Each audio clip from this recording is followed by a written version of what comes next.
Have you ever felt as though your own skin is not a strong enough boundary for the world? As if the feelings of others, their anxieties, their sorrows, their unspoken rage seep through your pores and settle deep within your bones, becoming indistinguishable from your own. You have been taught, perhaps subtly, perhaps overtly, to see this sensitivity as weakness, to feel too much, to absorb too deeply, to suffer in silence. All of this has been framed as fragility. Yet, what if I told you that your suffering is not a sign of your ruin, but the initiation of your rebirth?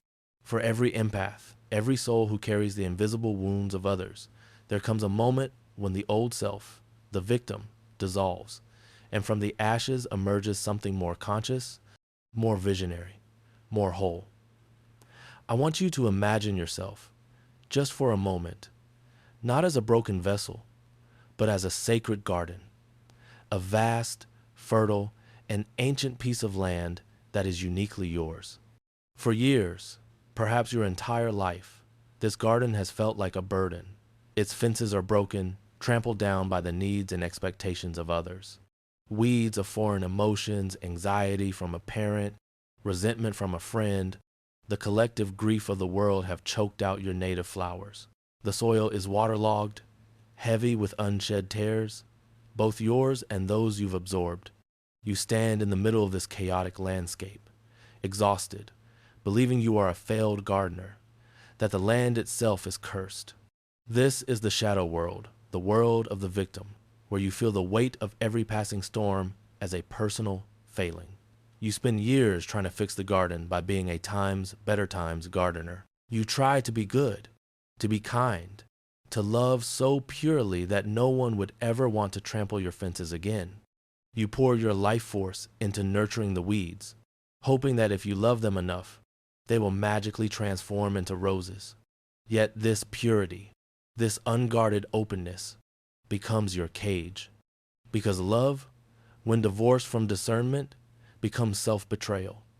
You are watering invasive species with your own blood, wondering why your own blossoms never have a chance to see the sun. In the language of the psyche, this stage is necessary. It is the initiation through darkness, what the great alchemist called the times Nigredo asterisk, the blackening of the soul.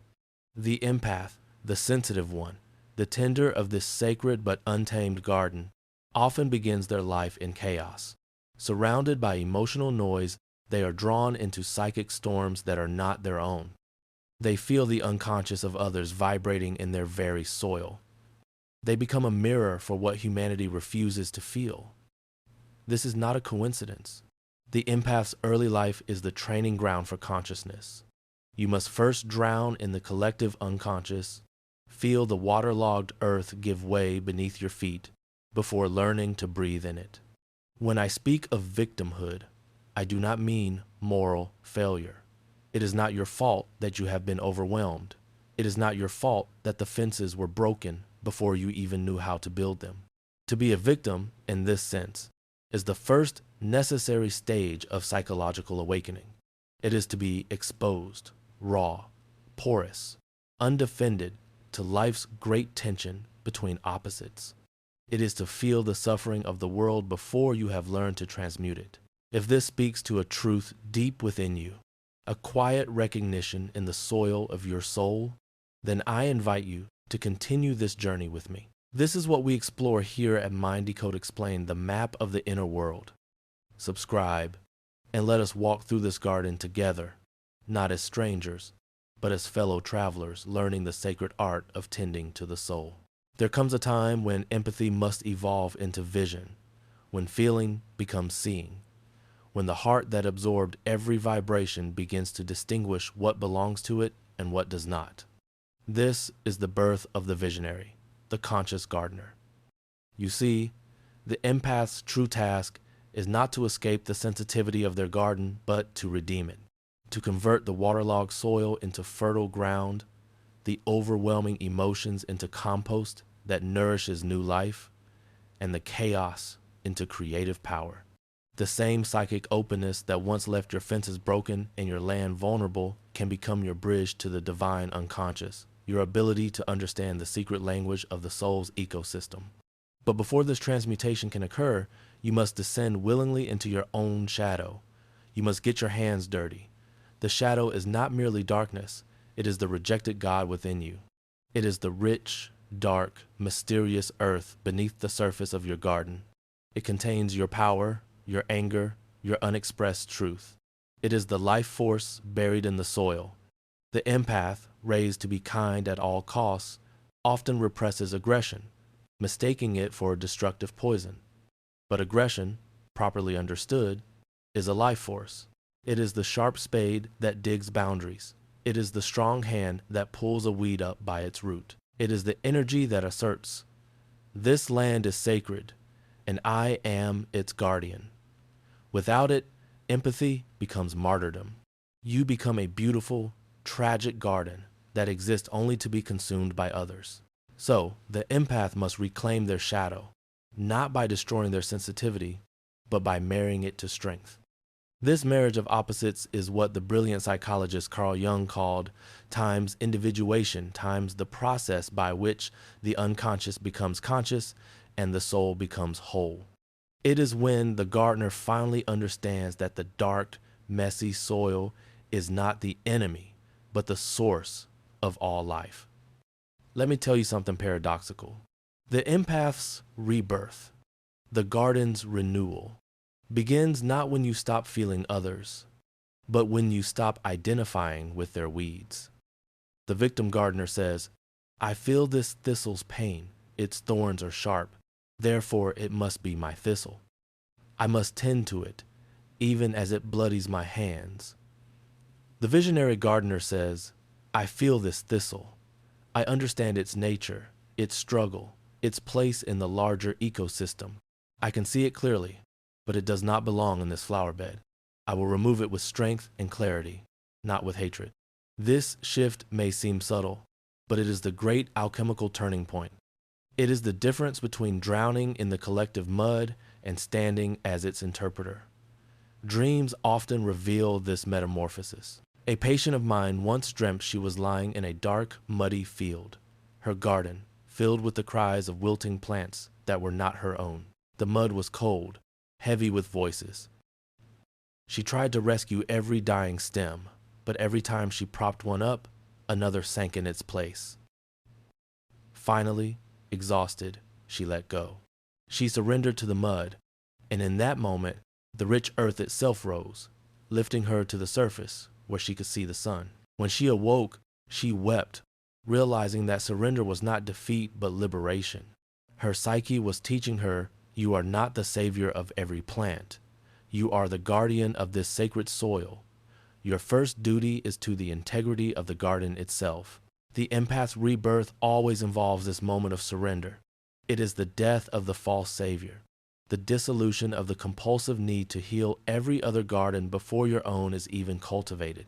It is also the recognition that some suffering, some weeds, must be witnessed, not rescued. The visionary empath becomes a mirror, not a sponge, a clear pond within the garden, not a swamp. Through awareness, not absorption, they bring light to what is dark. You may notice that as you begin this work, as you start to mend your fences and pull the first few weeds, the world begins to resist you. Relationships built on the assumption that your garden was a public park suddenly collapse. People who once adored your compliance, who enjoyed picking your flowers without asking, now resent your boundaries. They may call your new fence a wall. They may call your self-care selfish. This is the crucifixion of the old self, the stage of isolation that every rebirth demands. The alchemists called it the times mortificatio asterisk, the symbolic death required for transformation. But it is precisely in this loneliness that the new vision takes root. When the gardener ceases to exist only for others, they begin to see with the eye of the soul. They start to understand the language of their own land. The visionary empath perceives patterns beneath appearances. They begin to see that the pain they carried, the invasive weeds they nurtured, were never personal. They were archetypal. The weed of rejection, of abandonment, of betrayal, these are ancient motifs, seeds scattered endlessly through humanity's psyche. To suffer them consciously, to see them for what they are, is to become a vessel for collective healing. You are no longer merely feeling your pain. You are feeling the human condition itself. This is the burden and the gift of the awakened empath. But this awareness must be embodied. It must be grounded in the soil. Without grounding, it turns into spiritual inflation, the illusion that one is a chosen, special, superior gardener. Many fall into this trap, mistaking a higher perspective for enlightenment. They float above their garden, admiring its potential, but never touching the earth. True vision, however, is humble. It recognizes that seeing deeply does not elevate you above others. It binds you more intimately to them. The visionary gardener serves as a bridge between the unseen world of the roots and the visible world of the blossoms, not as ruler, but as a servant of truth. And so, from victim to visionary, the path is circular, not linear. It is a seasonal cycle. The darkness you once feared, the cold winter soil, becomes the source of your creative fire in the spring. The very qualities that made you suffer, your sensitivity, your receptivity, your depths, are revealed as your greatest tools for awakening. You discover that compassion is not weakness. It is power restrained by wisdom. That boundaries are not walls. They are the sacred vessels that hold the life of your garden. That your empathy was never a curse, only an unrefined gift, waiting for the alchemical fire of consciousness to transmute it. Listen to me carefully. You are not meant to escape the world's suffering. You are meant to understand it from the inside, from the very soil of your being, and in that understanding, free yourself from identification with it. You are both participant and observer in the cosmic drama. You are both the garden and the gardener. Every empath must eventually realize you cannot heal what you are still enslaved to. The moment you witness the weed instead of embodying its thorns, healing begins. This is the empath's resurrection, the awakening of vision through pain. The eyes that once wept for the chaotic garden now see through it, perceiving the symbolic structure behind its state. Betrayal becomes an initiation into boundary setting. Abandonment becomes a revelation of your own sacred companionship. The victim's story becomes the visionary's scripture. For in the language of the soul, nothing is wasted. Every heartbreak was fertilizer. Every silence was a dormant season. Every shadow was a fragment of your light, seeking to return home. When the empath finally embraces this truth, they no longer ask, "Why is my garden in such ruin?" but rather, "What is life revealing through this soil?" The locus of power shifts from reaction to creation. The soul, once hidden beneath layers of tangled roots and weeds, rises like a phoenix, or perhaps more aptly, like the first, defiant crocus breaking through the frozen winter ground. When consciousness first awakens within an empath, it does not arrive gently. It is as if a great storm has torn through the garden, scattering illusions and identities alike. The gardener stands disoriented in the ruins of old emotions, asking, "Who am I, if I am not the selfless caretaker of everyone else's needs?" This question marks the second stage of transformation, the confrontation with the archetype of rebirth. In myths, rebirth is never serene. It is the realm of ordeal, of sacred trials that strip the soul bare. The caterpillar must dissolve completely within its cocoon before becoming a butterfly. Likewise, the empath's ego, the self-image of being endlessly good, endlessly forgiving, endlessly self-sacrificing, must disintegrate before the authentic self can emerge. The darkness you feel now, this churned up, muddy chaos in your garden, is not punishment. It is gestation. You are being unmade so that a greater order of consciousness can take shape. The soil is being tilled, prepared for a new planting. The archetype of rebirth, which Carl Jung encountered countless times in the dreams of his patients, reveals itself as both death and new life. One woman dreamt she was buried beneath a tree in her garden, her body rotting into the soil, yet from her chest grew a luminous vine that wound upward toward the sun. Another dreamt she was drowning in her garden's pond, only to discover she was breathing water like a creature of the deep. These images are not morbid fantasies. They are the soul's language, describing the metamorphosis that occurs when the unconscious is integrated. The old identity, bound by victimhood, decays, and from its remains, from that rich compost, rises a new psychic organism capable of holding paradox. To the rational mind, this process is incomprehensible. The ego resists dissolution. It clings to certainty, to the old, familiar narrative of suffering. It says, but this is how the garden has always been. Yet consciousness expands only through surrender. The empath who attempts to control their awakening, to force the spring to come, will find themselves torn between love and resentment, compassion and exhaustion. You cannot will transformation. You can only allow it. The psyche, like a garden, grows according to laws beyond our personal understanding. The river does not force itself to the ocean. It simply flows. But what does it mean, psychologically, to move from victim to visionary gardener?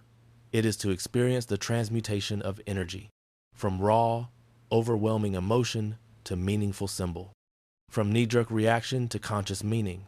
The victim experiences the world as a series of invasions into the garden, a stray dog digging up the beds, a neighbor dumping their refuse over the fence. The visionary interprets these invasions as messages from the unconscious. Every interaction, every wound, every pattern of betrayal becomes an opportunity for awareness to deepen.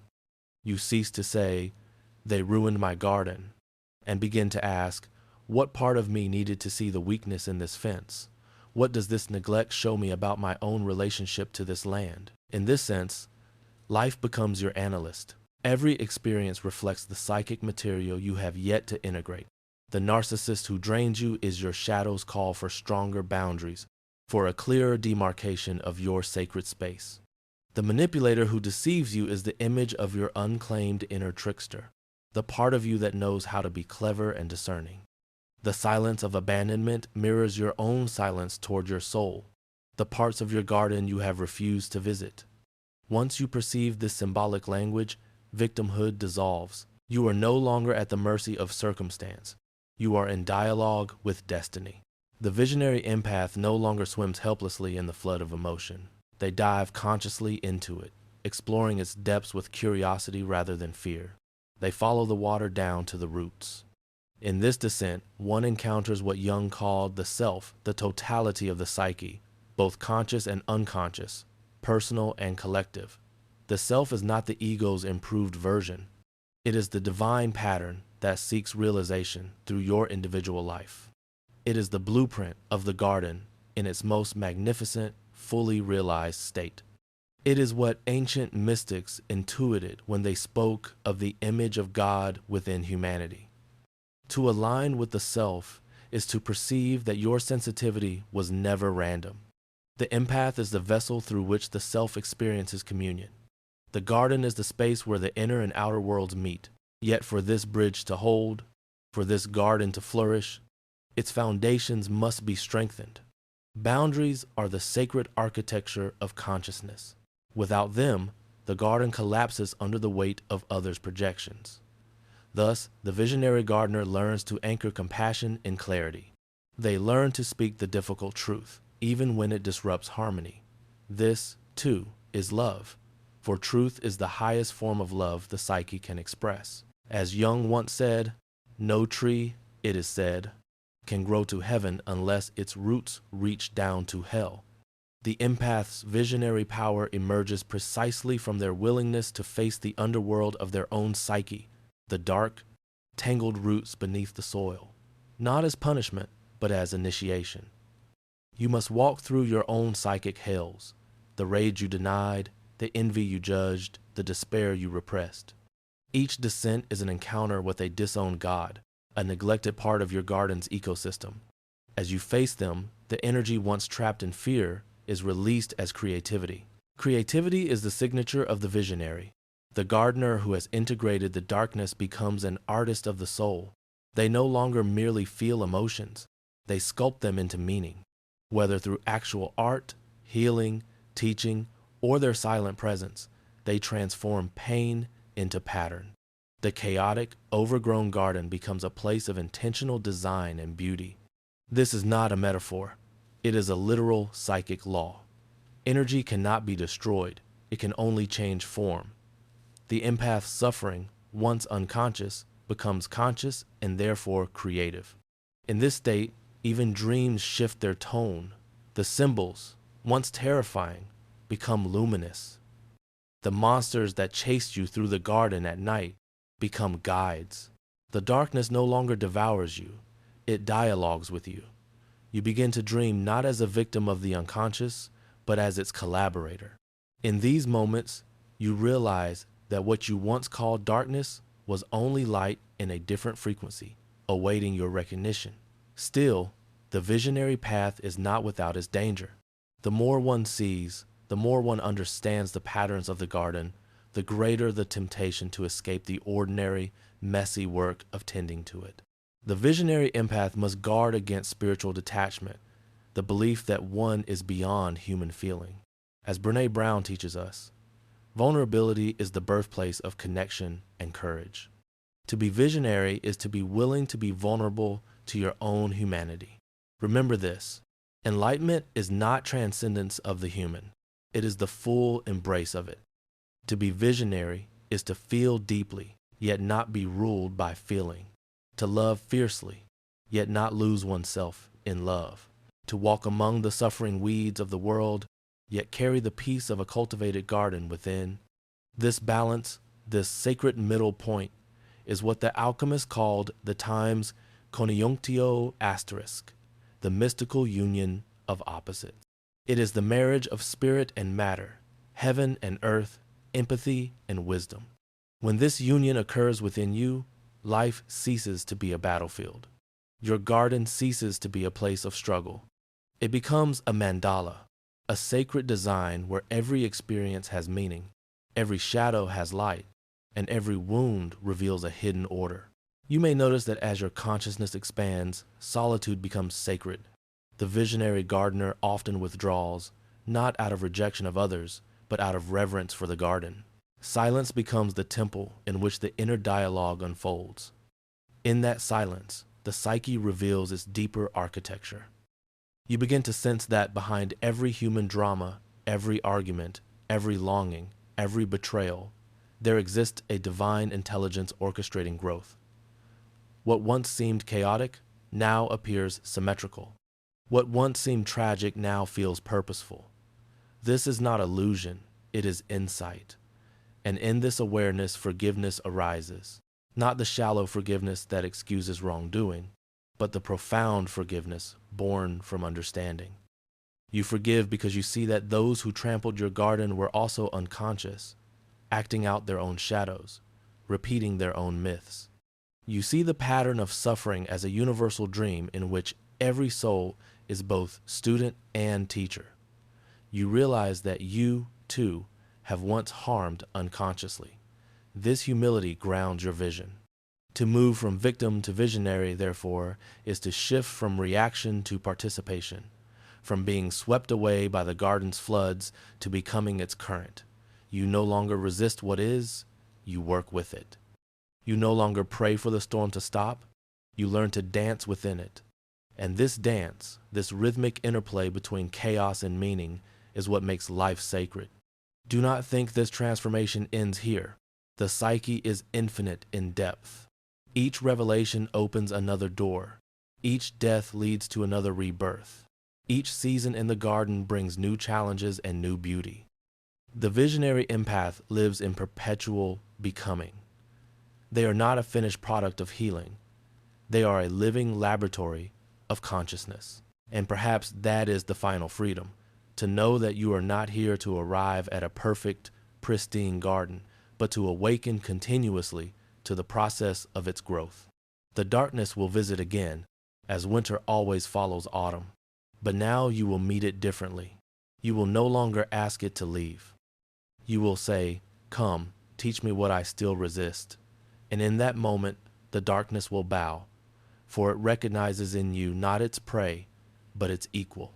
As consciousness deepens, the empath, who has endured their descent through the shadow, begins to glimpse what can only be called the visionary state. This is a mode of being in which the inner garden and the outer world no longer appear separate. You begin to sense that the world is not merely happening times to times you. It is happening times through times you. Every event, every emotion, every encounter reveals itself as a projection of the psyche seeking recognition. This is not solipsism, it is sacred participation.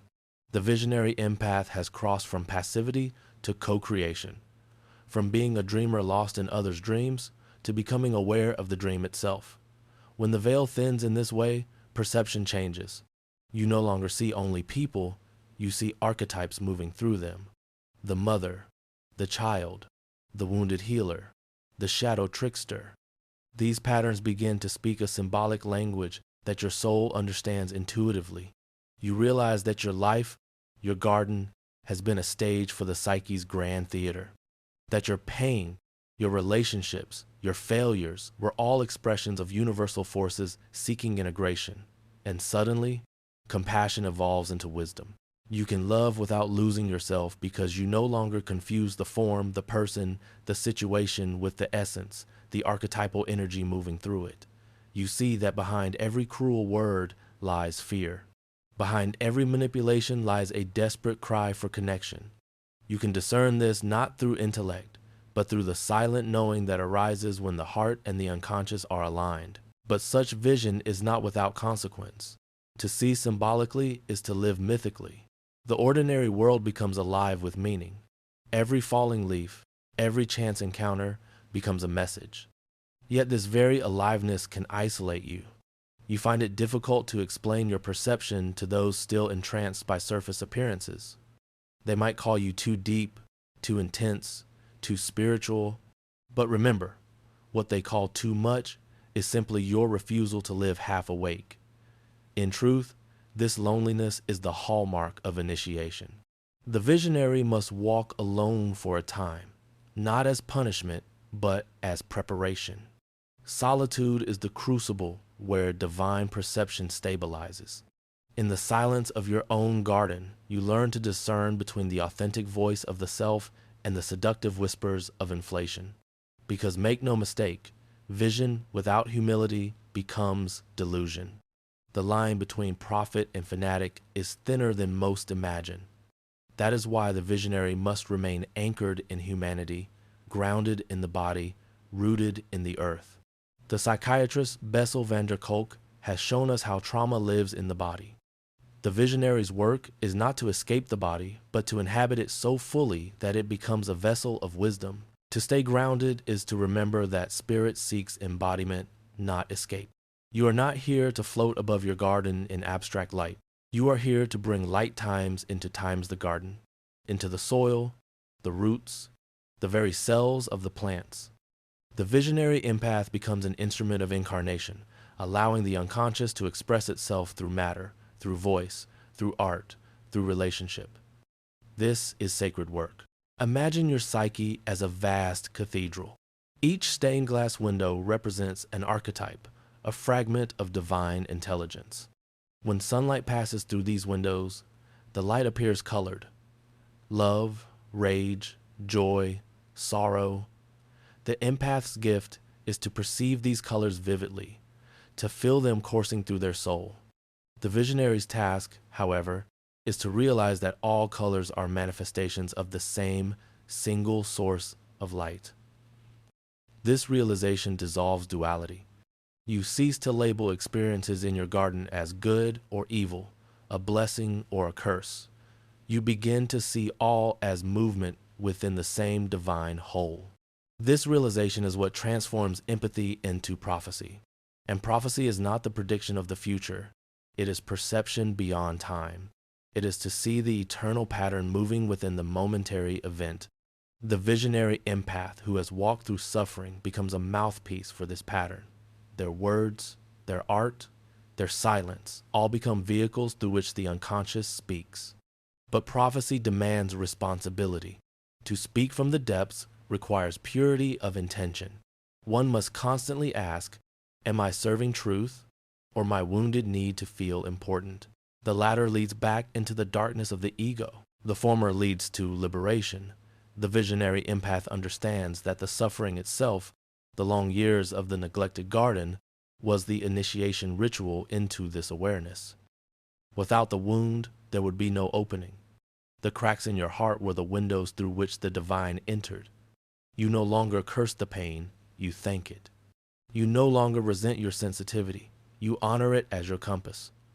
What once felt like fragility now reveals itself as precision, a sensitivity finally tuned to the frequencies of the soul. Let me tell you something the world forgets. Suffering, when faced consciously, becomes revelation.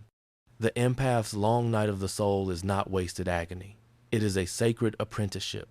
In the depths of your despair, you learn to hear the language of symbols. You learn to sit with the chaos of your garden until it disclosed its meaning. You learn to discern the voice of the shadow from the whisper of the self. And now you carry this inner grammar wherever you go.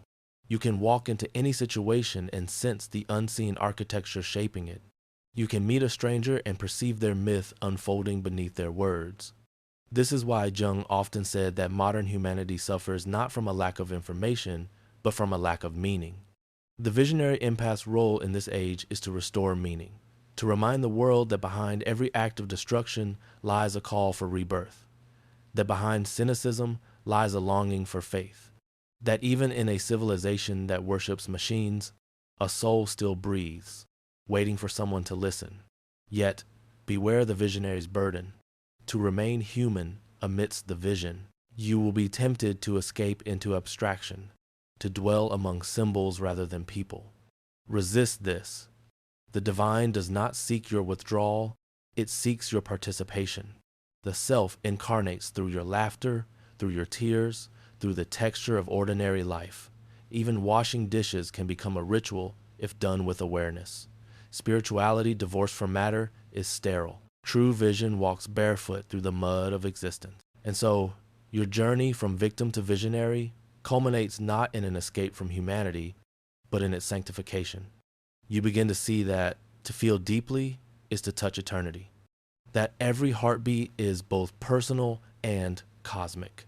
You realize that your individual story, every loss, every miracle in your garden is a thread in the vast tapestry of collective transformation.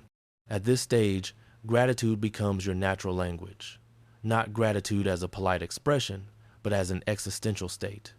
You thank the night for its silence, the wound for its wisdom, the shadow for its light. You thank even the people who misunderstood you, for they were your mirrors, revealing the fragments of yourself still yearning for acceptance. Gratitude dissolves bitterness. It restores the soul's radiance. You may begin to notice synchronicities multiplying, meaningful coincidences that feel orchestrated by an invisible intelligence. These are not hallucinations. They are the psyche's way of confirming your alignment. The outer world begins to echo your inner state. When you act from authenticity, reality responds with resonance. When you act from fear, it mirrors confusion. The visionary empath lives in dialogue with existence itself. But remember, this state is dynamic. Consciousness is not a static attainment, but a living rhythm. You will still feel pain. You will still face darkness. Winter will come again to the garden. The difference now is that you will recognize it as sacred movement, not regression. Each time life wounds you again, you will say, "Ah, the psyche calls me deeper still." This is the maturity of the awakened soul, not to avoid suffering, but to integrate it into the art of being. In the end, all spiritual insight returns to simplicity. The visionary empath, after walking through fire and vision alike, comes home to the ordinary heart. You discover that enlightenment was never elsewhere. It was in your breath, your gaze, your small daily acts of tending to your garden. The most mystical revelation is that there is nothing to escape, only everything to embrace. The victim once cried, "Why must I feel so much?" The visionary now whispers, "Because through feeling, I know God." And so we arrive at the final movement of the soul's transformation. The moment when the empath, who has endured, integrated, and illumined, now stands before the mystery, not as a victim, not even as a visionary, but as embodiment. For there comes a point in every deep transformation when knowledge must incarnate, when vision must descend from symbol into flesh, when the divine ceases to be an idea and becomes a heartbeat. You may think the journey ends in light, but light on its own is blinding. It is only when darkness and light coexist within you that true vision emerges. The empath who has touched both, who has walked through the hell of their neglected garden and tasted the heaven of its first bloom, becomes the bridge between them. This bridge is not metaphorical, it is psychological, spiritual, and biological. It is the human soul consciously united with the divine pattern of existence. To reach this state, one must have loved both the monster and the angel within. The visionary learns that nothing inside the psyche is to be exiled. Every instinct, every forbidden emotion, every trembling desire is a messenger of the unconscious. Repression creates demons in the shadows of the garden. Integration creates wholeness. That is why Jung said one does not become enlightened by imagining figures of light, but by making the darkness conscious. The empath's final task is precisely this: to make peace with their own darkness, to look upon their anger, jealousy, lust, and despair not as moral failings, but as energies distorted by fear, longing for acceptance. The visionary learns to hold these forces with compassion, not indulgence. And through that holding, they are transmuted. The darkness, once feared, becomes luminous from within. You begin to sense that God does not live only in the light, but also in the shadow. That creation itself depends on tension, on the friction between opposites. The sun and the moon, masculine and feminine, chaos and order. They dance, they do not war. The empath's rebirth is complete when they no longer flee polarity, but embody it. You become the meeting place of heaven and earth, the heart through which opposites reconcile. In dreams, this stage often reveals itself through sacred marriage imagery, the union of a king and queen, the sun and the moon, or two rivers merging into one. These are not romantic symbols. They are psychological codes for integration. When this inner marriage occurs, something extraordinary happens. You stop seeking outside what already lives within. The world ceases to be a battlefield of opposites and becomes a reflection of your internal harmony. At this level, love matures. It is no longer the needy love that fears abandonment, nor the rescuing love that seeks redemption through others, but love as a radiant presence. Love that simply times is asterisk. The visionary empath does not love to be loved. They love because they times are times love, in conscious form. Every glance, every silence, every act of service becomes a prayer. And yet, even this love remains human. It weeps, it laughs, it rages. It does not transcend emotion, it sanctifies it. The truly awakened empath does not hover above life untouched. They walk among others, barefoot, heart open, grounded in the mud and the miracle of existence. For to be human, fully and consciously, is the highest mystical achievement. Many imagine that enlightenment liberates one from pain. It does not. It liberates you from time's identification, times with pain. You still feel, perhaps even more deeply than before, but you are no longer consumed by the feeling. Emotion passes through you like weather across the sky. The sky remains. You have become that sky, vast, unbound, luminous. This is the secret of the self. It is not an object to attain, but a reality to realize. The self has always been here. The silent sky, watching quietly as the ego plays its dramas of victim and savior, despair and ecstasy. When the empath awakens, the self steps forward and says, "Enough suffering for identification's sake. Let us create now," and creation begins anew. From this place, your life no longer feels random. Every encounter reveals synchronicity, the dance of inner and outer worlds in perfect correspondence. What you once called coincidence now feels like communication. The psyche, the cosmos, the divine, they are one continuous field of meaning. The visionary empath becomes fluent in this field.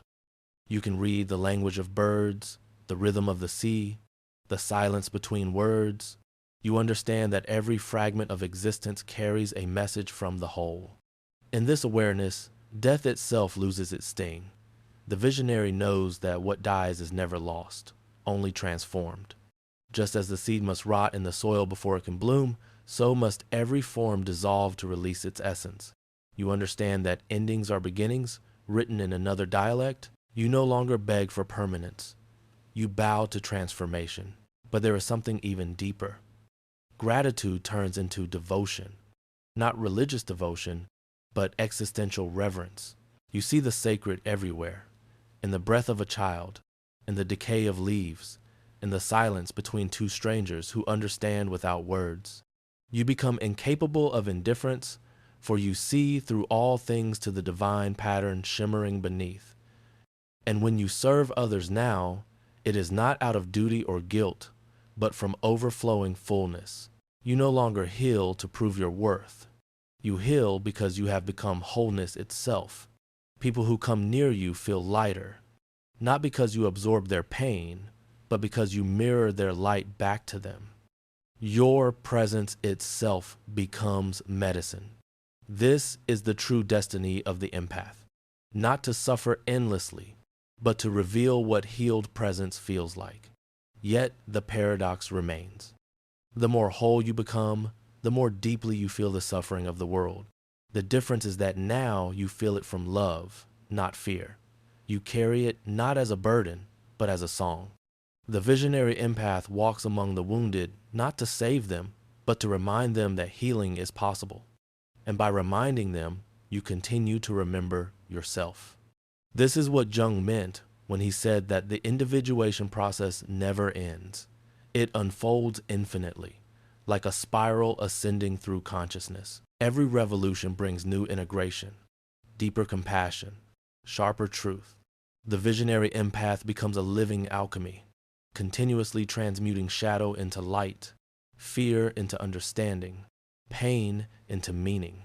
And in quiet moments, you may find yourself smiling at the irony of it all. You, who once begged to be less sensitive, now cherish your sensitivity as the sacred organ through which life speaks. You, who once feared darkness, now sit with it as a friend. You, who once felt cursed by empathy, now know it as grace. From victim to visionary, the path was never about escape. It was about revelation. The revelation that every wound was an invitation, every heartbreak a doorway, every silence a teacher. The revelation that what you thought was your weakness was your initiation into divine perception. The revelation that your soul was never broken. It was being refined into gold. And perhaps that is the true end of suffering. Not its elimination, but its transfiguration. You no longer ask for peace without struggle, or love without loss. You ask, instead, to remain awake through all of it, to witness the sacred unfolding of life in its totality.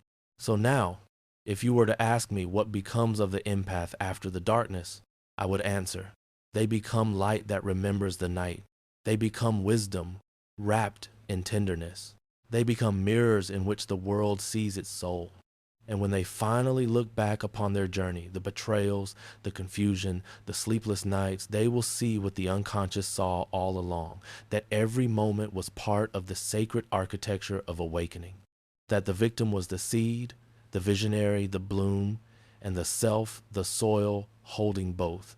And so the circle closes, not with finality, but with eternal return. For consciousness forever expands through those who dare to feel, to face, to love, and to see. You, the empath reborn through darkness, are no longer merely the observer of dreams. You are the dream becoming aware of itself.